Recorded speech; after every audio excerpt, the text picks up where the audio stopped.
오늘 설교 제목은 나의 퍼펙트 데이즈입니다. 나의 퍼펙트 데이즈. 여러분들에게 있어 완벽한 날들이란 어떤 날들입니까? 뭐 저 같은 경우에는 뭐 설교를 잘한 날, 또 목회가 잘 되는 날 이런 날이겠지만, 또 어떤 사람에게는 뭐 노래가 정말 잘 되고 뭐 피아노가 잘 쳐지고 또 그런 날일 수도 있고, 또 어떤 사람에게는 청약에 당첨된 날일 수도 있고, 또 어떤 사람에게는 좋은 대학이나 회사에 합격한 그런 날들일 수 있습니다. 우리는 이런 날들을 완벽한 날들이라고 부르곤 합니다. 세상이 말하는 완벽한 날이란 뭔가 우리가 성취하고 뭔가 특별하게 인정받고 또 보상받을 수 있는 그런 날들을 말하곤 합니다. 최근에 그 칸 영화제에서 굉장히 큰 주목을 받고 또 나무주연상을 받았던 그런 일본 영화가 있습니다. 제목이 완벽한 날들, 퍼펙트 데이즈입니다. 이 영화의 주인공이 굉장히 유명한 일본 배우인데, 이 주인공은 대도시, 굉장히 큰 대도시죠. 도쿄의 공중 화장실을 청소하는 그런 중년 남성입니다. 그래서 그의 하루는 굉장히 단조롭고 반복적입니다. 똑같습니다. 일상이 거의 똑같습니다. 아침에 일찍 일어나서 이불 정리를 하고 또 집 앞에 있는 커피 한 잔을 뽑아서 먹습니다. 그리고 자기가 좋아하는 카세트 테이프를 틀어서 그것을 듣고, 그리고 자전거를 타고 조용히 일터를 향합니다. 그리고 하루 종일 묵묵하게 거의 말이 없이 화장실 청소를 열심히 합니다. 점심때에는 근처에 있는 공원에 홀로 앉아서 햇볕을 즐기며 편의점 도시락을 먹습니다. 그리고 퇴근하고 나면 근처 목욕탕, 동네 목욕탕, 오래된 목욕탕에 가가지고 목욕하고, 또 때로는 한 번씩 자신이 좋아하는 선술집에 가서 술 한잔 마시고, 그리고 집에 와서 좋아하는 책을 읽으면서 잠이 듭니다. 겉으로 보기에는 너무나 단조롭고 평범하고 때로는 외롭게 보이기까지 합니다. 그러나 이 영화는 어쩌면 이런 매우 평범하고 단조로운 하루가 가장 완벽한 하루일 수 있다고 말합니다. 왜냐하면 그의 굉장히 그 단조로운 삶 안에는 깊은 내면의 질서와 평화, 그리고 자기 삶에 대한 분명한 주도권이 있기 때문입니다.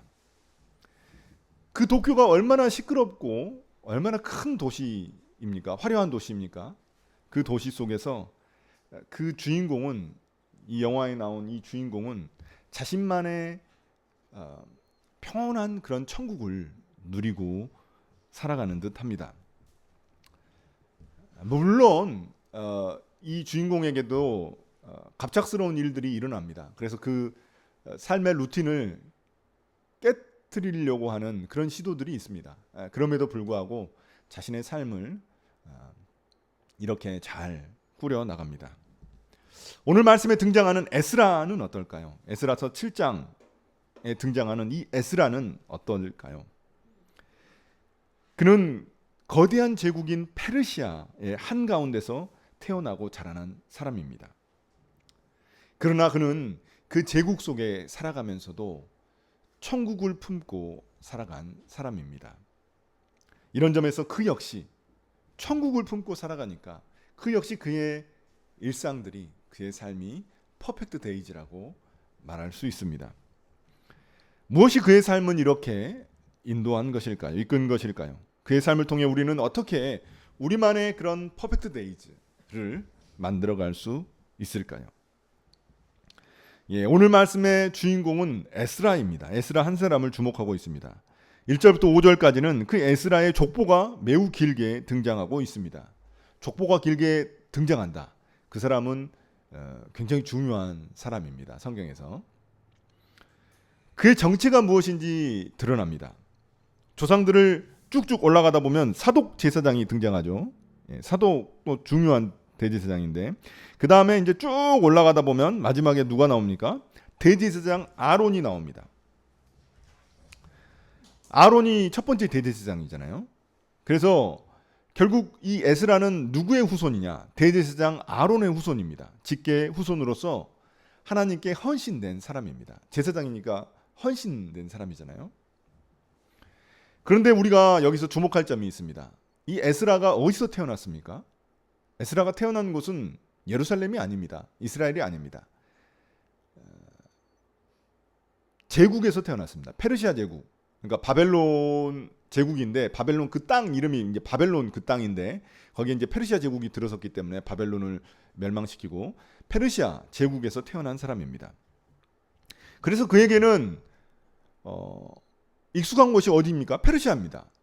언어도 페르시아 언어를 쓰고, 또 음식도 마찬가지고, 또 학문도 페르시아 학문을 배웠고, 또 페르시아의 문화 속에서 줄곧 자라난 사람입니다.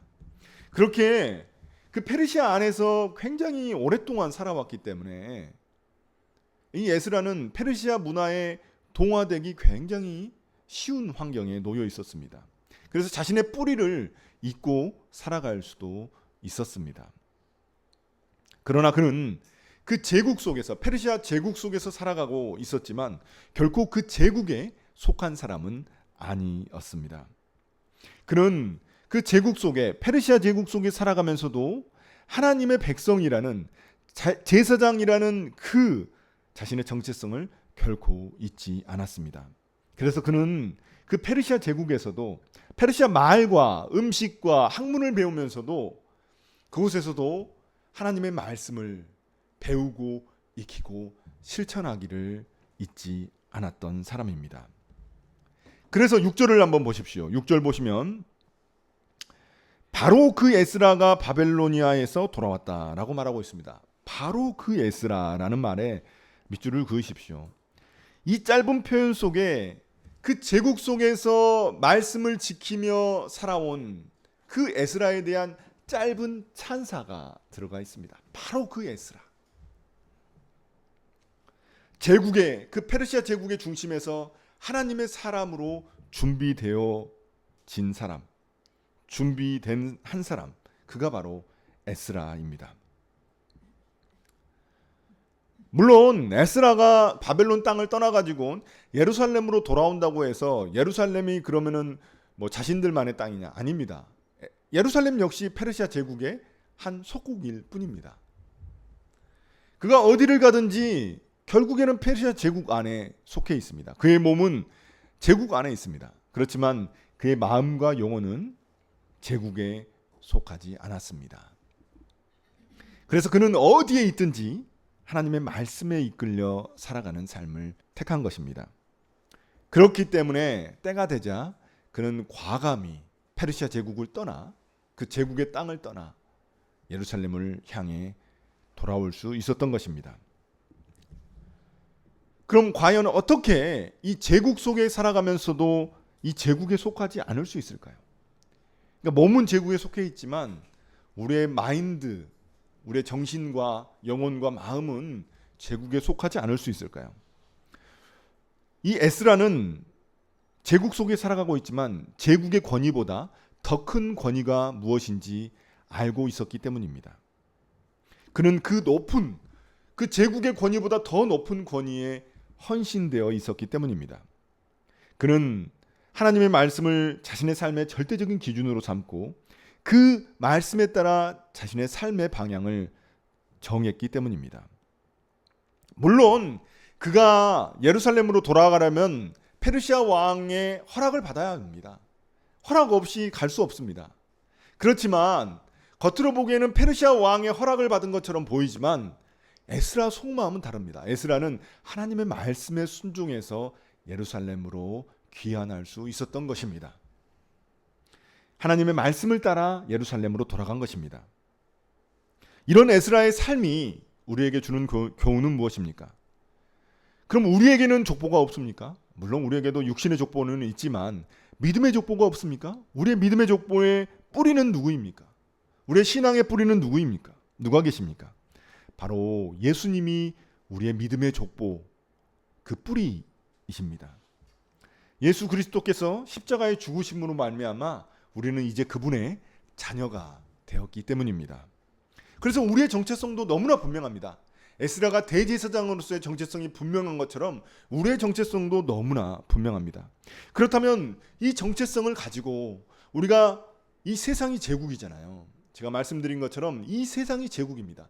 이 제국 속에서 우리는 하나님의 자녀로서의 그 정체성을 가지고 어떻게 살아가야 할까요? 우리 역시 제국 속에서 세상의 법과 정치와 경제와 사회와 문화와 교육의 영향을 받고 살아가고 있습니다. 눈에 보이지 않지만 우리는 끊임없이 그 제국의 질서와 명령에 따르기를 강요당하고 있습니다. 우리가 그 영상 본 것처럼 동조화됩니다. 동조화. 그러니까 이 세상에 수많은 사람들이 가고 있는 그 방향으로 우리도 가도록 그렇게 강요를 당하고 있는 것입니다. 그렇지만 우리에게는 이 세상의 질서보다 더 높은 권위의 질서가 있습니다. 무엇입니까? 바로 하나님의 말씀입니다. 우리는 하나님의 말씀을 가장 우리 삶의 높은 권위로 인정하고 있기 때문에, 그렇기 때문에 오히려 이 세상 권위에 순종할 수 있는 것입니다. 이 세상의 법과 질서에 순종할 수 있는 것입니다.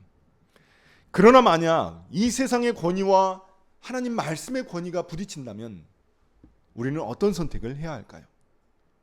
이 기준이 분명해야 됩니다. 내가 어떤 권위를 선택할 것인가, 어떤 권위 아래에 복종하고 순종할 것인가, 이것을 분명히 해야 합니다. 이 두 기준이 부딪혔을 때 내가 선택할 그 기준이 분명하지 않다면 우리는 제국의 가치관에 휩쓸려 죄국에 속한 사람이 되고 말기 때문입니다. 예를 들어서 제국의 가치관은 어떤 것입니까? 적자 생존입니다. 강한 자만이 살아남는다는 것입니다. 그래서 내가 강한 자가 되기 위해서 남을 짓밟아야 하는 것이죠. 그러나 하나님 나라의 가치관은 다릅니다. 천국의 가치관은 약함이 강함을 이기고 섬김 받는 것을 이긴다는 것입니다. 낮음이 높음을 이긴다는 것입니다. 또한 제국의 가치관은 무엇입니까? 효율성과 성과, 그리고 결과가 절대적 가치입니다. 효율성이 없으면 애초에 아예 시도조차 하지 않죠. 성과, 결과, 이것이 다 중요한 제국의 언어들입니다. 그러나 하나님 나라의 언어는 무엇입니까? 쉼과 안식, 그리고 과정과 동기를 중요하게 여깁니다. 그렇다면 우리는 어디에 속한 사람들입니까? 여러분이 다니고 있는 회사, 학교, 어디든지 그곳이 바로 제국의 속에 있습니다. 그곳에서 우리는 어떤 가치관으로 살아가고 있습니까? 우리가 발딛고 있는 이곳이 제국일지라도 우리의 마음과 영혼은 천국을 품고 있어야 합니다. 천국을 바라보고 있어야 합니다. 제국 한가운데서도 천국을 품고 천국의 시선을 고정하고 헌신한 사람, 천국에 목말라 한 사람, 그가 바로 에스라입니다. 천국에 목말라 했었던 사람입니다. 그는 제국에 살아가고 있지만 결코 제국에 속한 사람은 아니었습니다.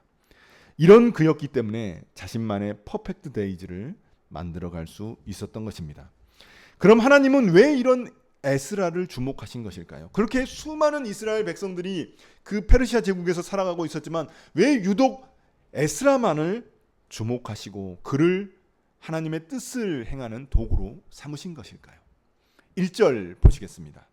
이런 일들이 지나가고 난 다음이다 라고 말하고 있습니다. 여기서 이런 일이란 1장부터 6장까지의 이야기입니다. 6장에서 여러분 어제 본문 말씀이 성전 건축이 완료되는 그런 장면입니다. 그러니까 성전이 다시 재건된 것입니다. 완공됐습니다. 예루살렘에 성전이 들어왔다는 것은 이제 하드웨어가 완전히 갖춰졌다는 것을 말합니다.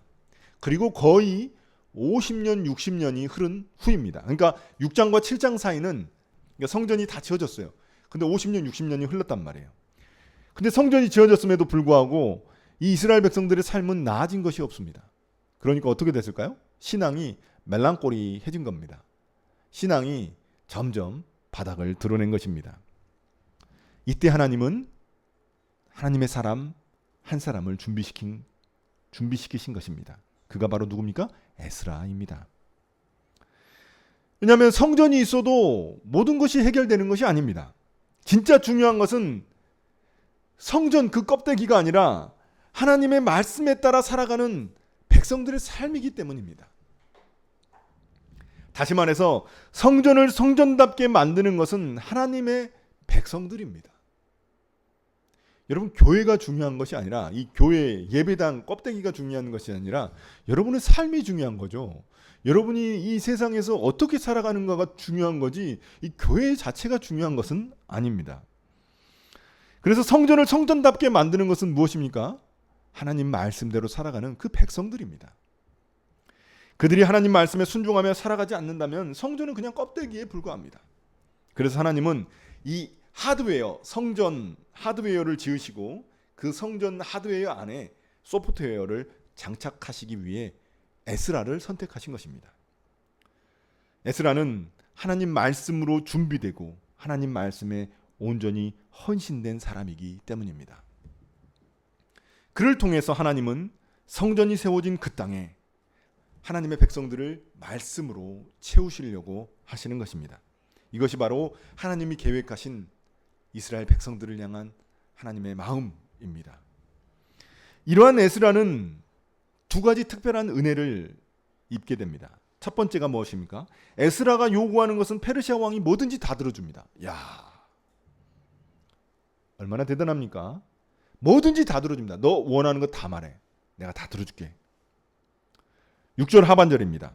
주 하나님이 그를 잘 보살피셨으므로 왕은 에스라가 요청하는 것은 무엇이나 다 들어주었다. 여기서 주 하나님이 그를 잘 보살펴 주셨다라는 표현에 동그라미 치시기 바랍니다. 원래 이 표현은 히브리 언어는 하나님의 손이 그 위에 있었다라는 표현입니다. 하나님의 손이 그 위에 있었다. 여러분, 하나님의 손이 눈에 보이나요? 아니죠. 눈에 보이지 않죠. 하나님의 도우심이 그와 함께 있었다는 그런 의미입니다. 하나님의 도우심이 페르시아 왕의 마음을 움직인 것입니다. 그래서 페르시아 왕이 에스라가 원하는 것은 뭐든지 다 들어준 것입니다.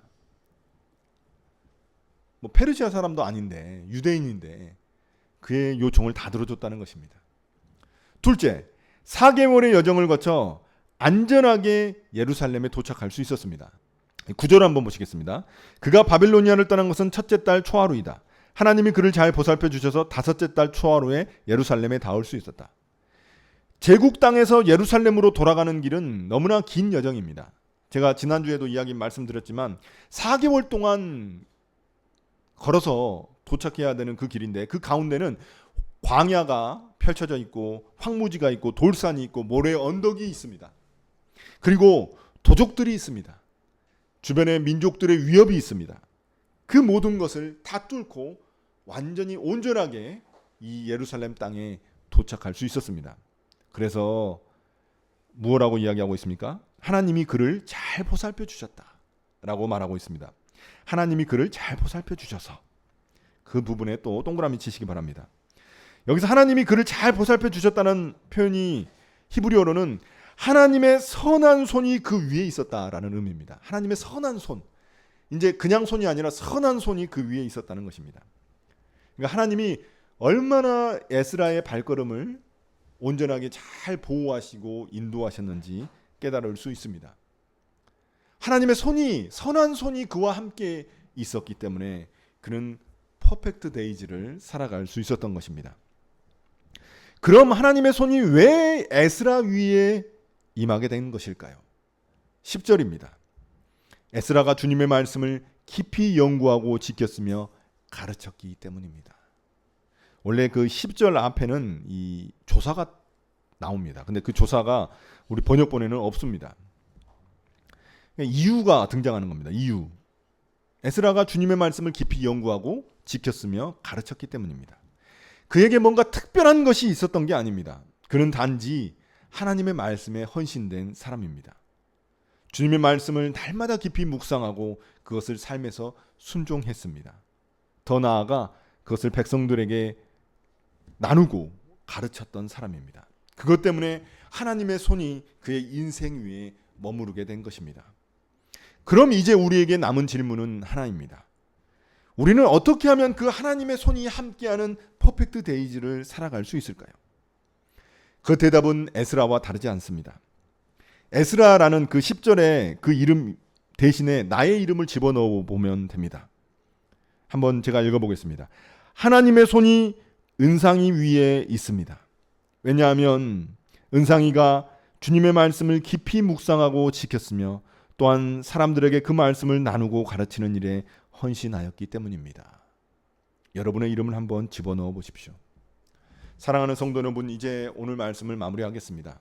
처음에 했던 질문을 다시 던지겠습니다. 우리에게 퍼펙트 데이즈란 어떤 날들입니까? 사람들에게 인정받고 뭔가 계획한 일들이 다 잘 풀리고 큰 성취를 맛본 그런 특별한 날인가요? 물론 그런 날들도 하나님께 감사한 날이죠. 그러나 오늘 성경이 말하는 퍼펙트 데이즈는 다릅니다. 오늘 말씀에 등장하는 에스라는 제국에서 막 자신의 엄청난 스펙을 자랑하거나 엄청난 성공을 페르시아 제국에서 이룬 사람이 아닙니다. 그는 단지 자기가 어디에 있든지 자신의 정체성을 잊지 않고 하나님 말씀에 헌신한 사람입니다. 말씀을 깊이 날마다 묵상하고 힘껏 지켰으며 사람들에게 그것을 나누고 가르치며 살아간 사람입니다.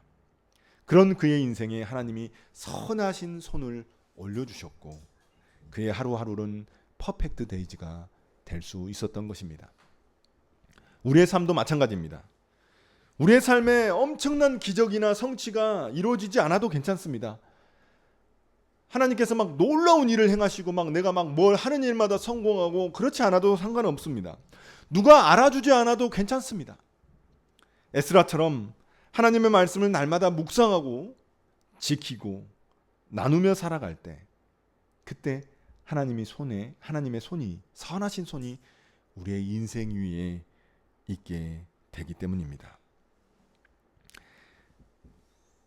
영화에서 보면은 그 퍼펙트 데이즈를 그 제목에 맞지 않게 그 주인공에게 또 어려움이 생깁니다. 막 그 자신의 루틴을 흐트러뜨리려고 하는 그런 방해하는 사람들이 생기거든요. 그런 일들이 생깁니다. 그게 인생이잖아요. 그냥 자신의 루틴만 매번 지키고 살아갈 수 있으면 얼마나 좋겠습니까? 그런데 그렇지 않게 되거든요. 그런데 그럼에도 불구하고 그 속에서도 그 주인공은 자신만의 그 리듬으로 자신만의 삶의 질서를 지켜 나갑니다. 우리 그리스도인들도 그렇지 않겠습니까? 우리가 항상 주님의 말씀을 사랑하고 그 말씀에 헌신되어 살아간다고 해서 어려움이나 고난이 없는 것은 아닙니다. 그러나 그 속에서 우리만의 질서와 삶의 평안을 지키며 살아갈 때 그 삶이 퍼펙트 데이즈가 아닐까 생각합니다. 하나님의 선하신 손이 우리 인생 위에 머무를 것이고 우리의 모든 걸음걸음이 천국을 향한 발걸음이 될 것이기 때문입니다. 바쁘게 돌아가는 그 화려한 제국 속에서 묵묵히 소박하게 하나님의 말씀을 사랑하며 살아가는 삶, 그 삶이 바로 우리 그리스도인들의 퍼펙트 데이즈입니다. 그러므로 우리가 다시 한 번 더 다짐하면 좋겠습니다. 말씀 묵상으로 하루를 시작하고 말씀에 따라 하루를 살아가며 그 말씀의 은혜를 누군가와 나누는 하루가 되기를 소망합니다. 말씀이 우리의 하루 그리고 우리의 인생을 이끌어가기를 소망합니다. 그 날들 위에 그 우리의 인생 위에 하나님께서 선하신 손을 얹어주시는 줄 믿습니다. 오늘도 하나님은 에스라와 같은 이 평범한 한 사람을 찾고 계십니다. 우리 함께 걷는 교회 모든 성도들이 그 에스라와 같은 한 사람이 되시기를 예수님의 이름으로 축복합니다.